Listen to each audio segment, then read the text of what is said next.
হরে কৃষ্ণ। তো আমরা আজকে আলোচনা করব যে এই জগতে ব্রহ্মার পূজা কেন করা হয় না।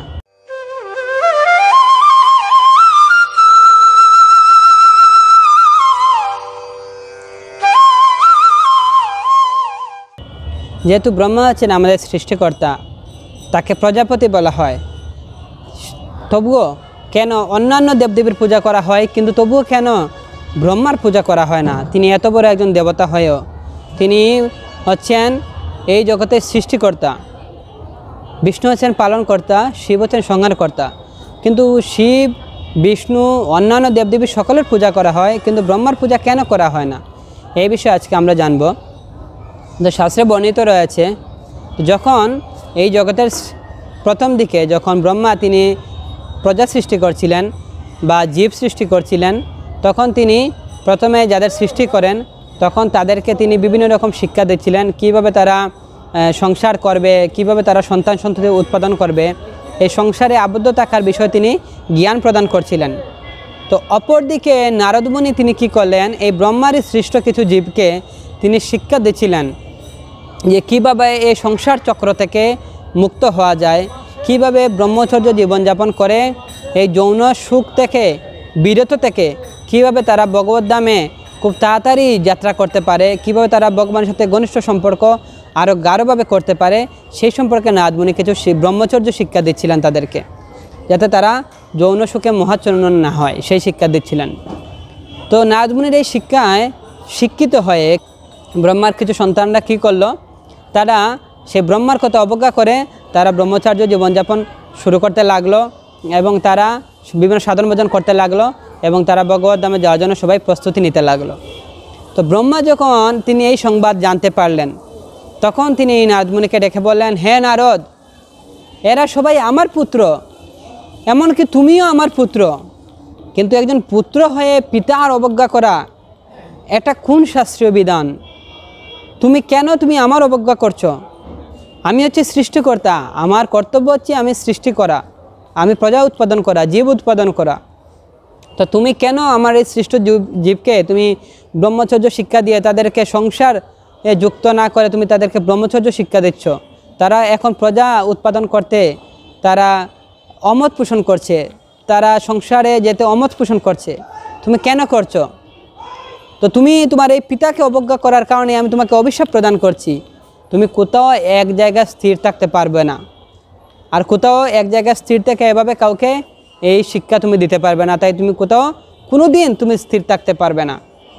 তো ব্রহ্মার এই অভিশাপ নারদ মুনি তিনি শিরে ধারণ করে তিনি বললেন, হে পিতামহ, আপনি হচ্ছেন আত্মতত্ত্বজ্ঞ, আপনি সমস্ত শাস্ত্র সম্পর্কে অবগত, আপনি সমস্ত বিষয় সম্পর্কে অবগত, কিন্তু আপনি সমস্ত কিছু জেনে শুনে আপনি কেন চাচ্ছেন এই জগতের মানুষকে সংসারের বন্ধনে আবদ্ধ করে তাদেরকে মৈথুন সুখে মোহাচ্ছন্ন করে আপনি বারবার তাদেরকে জন্ম মৃত্যুর চক্রে আবর্তিত করাতে কেন চাচ্ছেন? সেটা যখন কোনো জীব সে তার সংসারে প্রবেশ করবে এবং যৌন সুখে মোহাচ্ছন্ন হবে, বারবার সে যৌন সুখকেই সে তার জীবনের লক্ষ্য হিসেবে গ্রহণ করবে, তখন সে বারবার সেই জন্মে এই জগতে বারবার সে জন্মগ্রহণ করবে, মৃত্যুবরণ করবে, এভাবে সে বারবার আবর্তিত হতে থাকবে।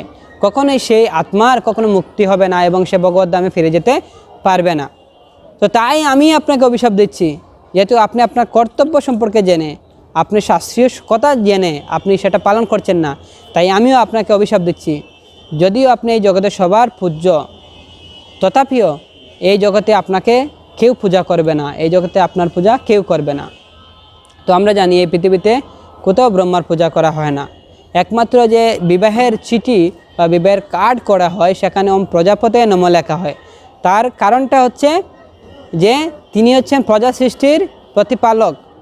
এই ব্রহ্মার তিনি হচ্ছেন, যখন কেউ বিবাহ করে, বিবাহ করার মানেই হচ্ছে তার সন্তান লাভ করা বা সন্তান সন্ততি উৎপাদন করা। তো সেই প্রতীক হিসাবে ব্রহ্মাকে এখানে ছবি দেওয়া হয় এবং শ্রী শ্রী প্রজাপতে নম মানে ব্রহ্মাকে নমস্কার বা প্রণাম নিবেদন করা হয়, তাদের ব্রহ্মার কাছ থেকে আশীর্বাদ নেওয়া হয়, যাতে তারা বিবাহের পর তার সন্তান সন্ততি অর্থাৎ ব্রহ্মার একজন দূত হিসাবে তারা প্রজা সৃষ্টি করতে পারেন। এই উপলক্ষে সেখানে ব্রহ্মার ছবি দেওয়া হয় এবং শ্রী শ্রী প্রজাপতি নমঃ উচ্চারণ করা হয়। তো আমরা জানি এই জগতে এই পৃথিবীর কোথাও ব্রহ্মার পূজা করা হয় না, একমাত্র পুষ্কর তীর্থে সেখানে বছরে একবার ব্রহ্মার পূজা করা হয়। তো এই হচ্ছে কাহিনী যে কেন ব্রহ্মার পূজা করা হয় না এই জগতে। তো এই আমাদের সনাতন শাস্ত্রে 4 প্রকার আশ্রমের কথা বলা হয়েছে: ব্রহ্মচর্য, গৃহস্থ, বানপ্রস্থ এবং সন্ন্যাস।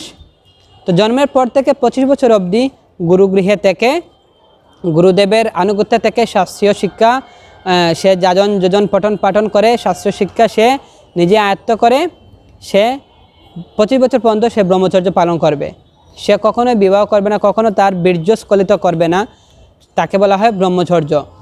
সে কখনো স্ত্রী সংভোগ করবে না, কখনো যৌনকর্মে সে লিপ্ত হবে না, তাকে বলা হয় ব্রহ্মচর্য।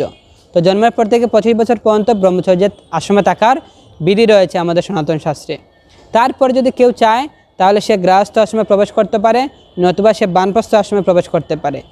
যদি সে গৃহস্থ আশ্রমে প্রবেশ না করে তাহলে সে ব্রহ্মচর্য থেকে সরাসরি সন্ন্যাস আশ্রমে সে যেতে পারে। কিন্তু যদি কেউ গৃহস্থ আশ্রমে প্রবেশ করে তাহলে গৃহস্থ আশ্রমের পর সে বানপ্রস্থ আশ্রমে যেতে হয়। কখন সে যাবে?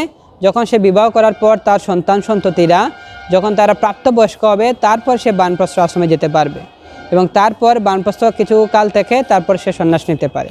এটাই হচ্ছে সনাতন ধর্মের শাস্ত্রীয় বিধান। সবাইকে অসংখ্য ধন্যবাদ। আমরা অনুরোধ জানাবো অবশ্যই আপনারা আমাদের গুরু কৃষ্ণ কৃপা ইউটিউব চ্যানেলটি সাবস্ক্রাইব করবেন এবং আমাদের সঙ্গেই থাকবেন। সবাইকে আবারও ধন্যবাদ জানাচ্ছি।